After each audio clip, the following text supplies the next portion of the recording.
বাংলাদেশ ভারতের কোন অপরাধীদেরকে জায়গা দেয় না, কিন্তু আজকে বাংলাদেশের সবচেয়ে বড় অপরাধী জালিম শেখ হাসিনাকে ভারত আশ্রয় দিয়েছে।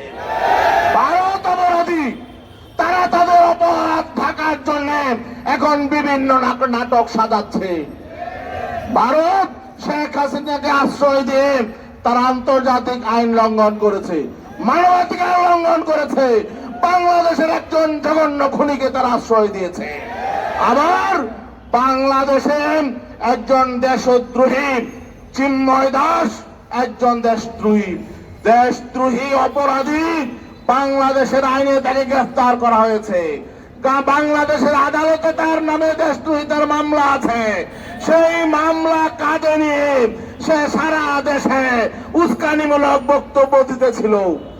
তাকে তো এমনিতেই গ্রেফতার করা হয় নাই, সে তো আইনকে অমান্য করেছে, অশ্রদ্ধা করেছে। তার মানে বাংলাদেশের আইন আদালতকে তোয়াক্কা করে নাই, মানে সে জানে তার পেছনে ভারত আছে। এজন্যই সে বাংলাদেশের আইনকে তোয়াক্কা করে নাই। সে রাষ্ট্রদ্রোহিতার মামলা কাঁধে নিয়ে গোটা বাংলাদেশে সে গণসমাবেশ করেছে, বাংলাদেশের সংখ্যালঘুদেরকে উস্কানি দিয়েছে।